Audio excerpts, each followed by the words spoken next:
Bum, bum, bum.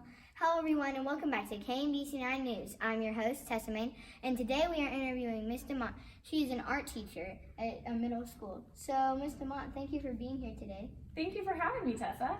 So Miss DeMott is not only an art teacher in school, she also does art out of school.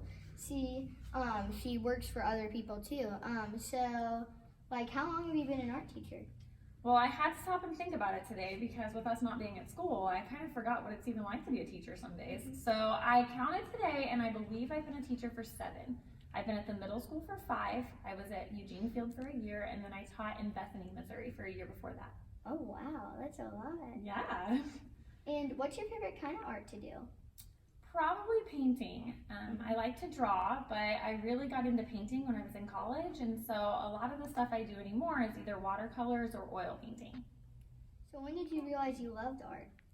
Well, I was kind of that crazy kid that even when I was little, my parents would come home and I would have decorated the entire door to my bedroom.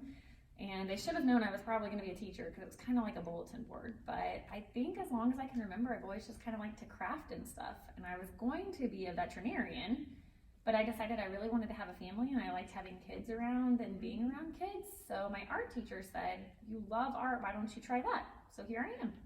Cool, and can you explain some of your art pieces here? Well, this one's a self-portrait that I did, and it's probably the most recent that I've done. Mm-hmm. It's in oils and it's on some board, and so it's just kind of fun.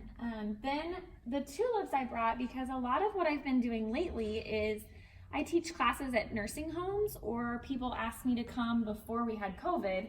I got to go to people's houses and do painting parties with them, and it's been really fun. So I've had more fun doing some of that stuff recently than really painting my own things. This big one over here is one I did in college. And I did a series of hearts because the heart is kind of the center of life and that kind of thing. So I got really into that and did a lot of artwork about it. The bottom piece is one that I did with my kids. So a lot of what my artwork looks like now is either more stuff I do as a teacher.